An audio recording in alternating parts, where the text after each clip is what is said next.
Bonjour, je m'appelle Nicolas. Je voulais vous parler pour l'Observatoire de la santé mentale au Péré Sandara, dont on est très fiers de participer. La déstigmatisation. Je voudrais commencer en disant cela. La déstigmatisation passera déjà dans un premier temps par la capacité de rétablissement des personnes concernées, c'est-à-dire la personne souvent de troubles psychologiques, aidée de bonne volonté, et j'insiste de bonne volonté, par les professionnels de santé et les travailleurs sociaux.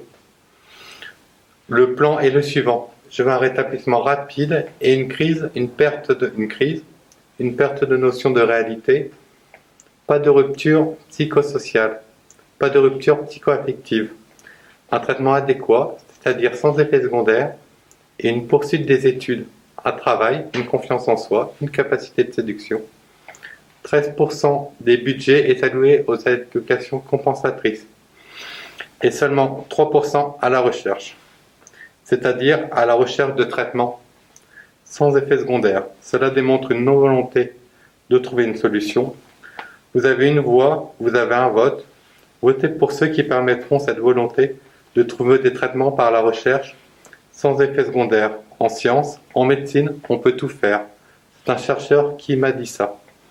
Par exemple de contradiction, un accès aux bibliothèques est réservé aux professionnels de santé, c'est-à-dire les médecins, et une bibliothèque réservée aux patients. Bien sûr, ce ne sont pas les mêmes ouvrages, et en plus, on n'est plus au temps de la ségrégation. C'est ce que j'appelle le pouvoir en psychiatrie.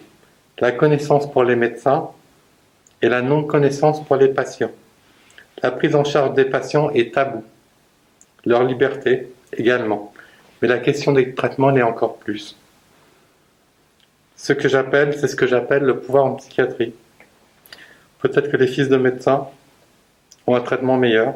La question demeure et demeurera toujours. C'est flou et opaque. Amusez-vous à comparer les traitements ensemble et leurs différents effets secondaires. Et vous amuserez bien. Il n'y a qu'à voir les forums et l'arsenal thérapeutique impressionnant déployé. Certains patients ont 5 traitements différents, voire 6 ou 7, selon les cas. Le type se lève à 3 heures du mat, en ayant dormi 16 heures, à cause de son traitement, et tout le monde trouve cela normal. C'est dû à la maladie. Non, ce n'est pas dû à la maladie, c'est dû au traitement. Vous êtes au moins 6% de la population, ce qui fait au moins 6 millions de personnes en France. Je ne parle pas du reste du monde qui est bien plus nombreux. Une force vive constante. Plus l'entourage, 6 millions de personnes, plus l'entourage. Exigez des produits de qualité à vos décideurs politiques en ce qui concerne votre prise en charge médicamenteuse. Sinon, c'est trop facile pour certains psychiatres. On ne dit pas qu'on se casse une jambe, eh bien non, on ne peut rien faire, ou sinon peut-être qu'on peut vous l'aggraver. Il est dommage de ne pas se servir de la capacité émotionnelle des patients et la capacité d'entente cardiale des patients, leur richesse d'émotions. C'est ce qui attend l'avenir des nouvelles générations. Et maintenant, j'aimerais parler du travail du collectif, toutes et toutes concernées. Comment lutter sur la stigmatisation?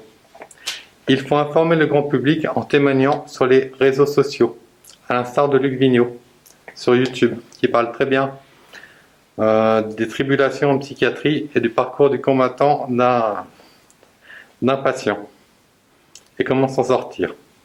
Il ne faut pas hésiter à témoigner, faire parler de ce qu'on a vécu, le faire connaître, bien sûr en étant stabilisé, comme en participant à des émissions de radio. Donc, lutte contre la stigmatisation, formation et sensibilisation des acteurs et du grand public à la santé mentale. Lutter contre la stigmatisation des maladies psychiques et des personnes qui en sont atteintes en les incluant dans toutes les actions qui les concernent, comme la psychoéducation et la réhabilitation.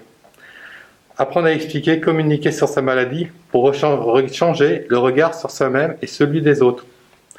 Les personnes trouvant de troubles psychologiques